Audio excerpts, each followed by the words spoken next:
గత 40 సంవత్సరాలు తిరుగుతూ ఉన్నాను సంఘంలో.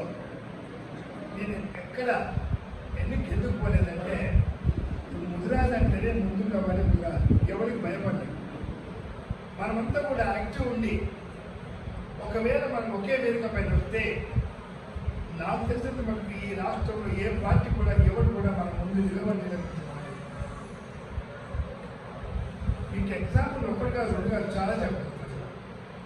ఈరోజు మీరు జనరల్ చూడండి, ప్రతి పార్టీ నాయకుడు వెనకాల మనం మీరు అబ్జర్వ్ చేయండి.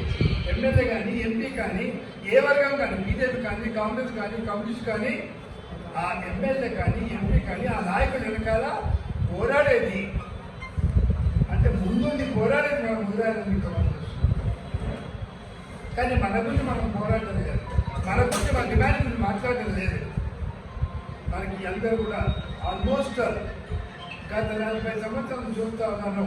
70 సంవత్సరాల నుంచి మన ముదిరాజు అందరూ కూడా ఒక బాధ్య బతుకులాగా బతికేటట్టు మందు ముక్కకు అలవాటు చేసేసి అక్కడే పెట్టి మన జీవితాలతో ఆడుకున్నారు. కాబట్టి నేను అందరితో మనం చేస్తున్న ఒకటే, నేను గత సంవత్సరాలు చెప్పేది కూడా అదే, ఇప్పుడు కూడా చెప్పేది అదే.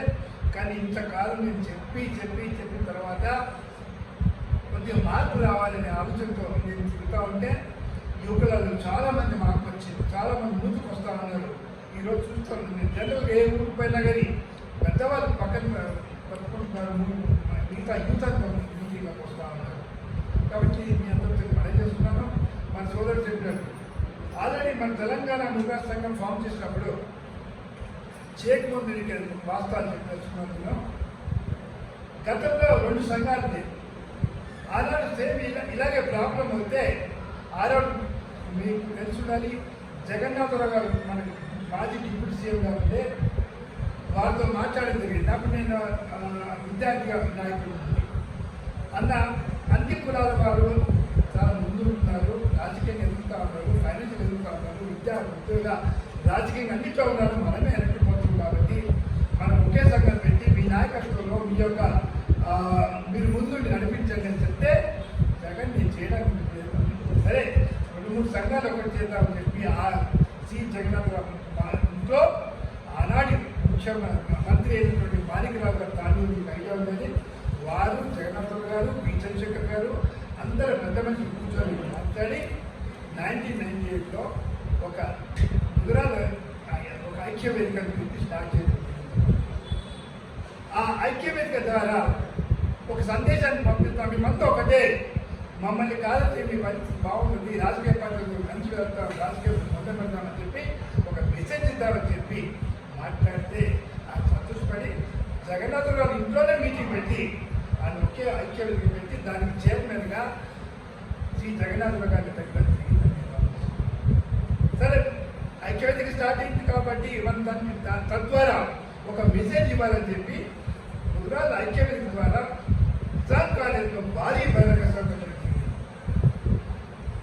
ఆ రోజు ఆ భారీ బహిరంగ సభకి తెలంగాణ నుంచి కాదు రాష్ట్రం మొత్తం ఉమ్మడి రాష్ట్రం ఇండియాలో 1998లో వేలాది మంది వచ్చి వాళ్ళు కూడా అనుకోలేదు ఇంతమంది స్పాంటేనియస్గా ₹1 ఇవ్వకుండా సొంత ఖర్చును పెట్టి జిల్లాల వారిగా మొత్తం రాష్ట్రం నుంచి వచ్చి ఆ మీటింగ్ రావడం తర్వాత ఆ రోజు వారికి మనం ఒక లెటర్ ఇచ్చాము జగన్నాథరావు గారికి. ఏమని, మీరు అధ్యక్షులు ఒకేనే చేయండి, ఎవరైనా చేయండి, మేము అందరం ఒప్పుకుంటాము, ఒకే ప్లాట్ఫామ్ మీద అందరూ ఒప్పుకుంటామని చెప్తే అందరూ రాసేది.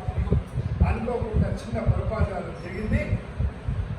జగన్నాథరావు మాణిక్యరావు గారి పెద్దలతో కూర్చొని ఒక పేరు సజెస్ట్ చేస్తే ఆ పేరు వద్దని చెప్పి ఆనాడు పీట్ల కృష్ణరాజు గారు మీకు ఐడియా ఉండాలి పేరు వారు ఏం చేశారు, కాసాని గారితో కలిసేసి ఆ పేరుంటే కాంగ్రెస్కి వ్యతిరేకమైతే కాబట్టి అది కాంగ్రెస్ పార్టీ ఉండే కాబట్టి అది లేకుండా అనుకోకుండా మధ్యలోనే పీట్ల కృష్ణ గారు స్వయంగా కాసాని గారి అధ్యక్షుడు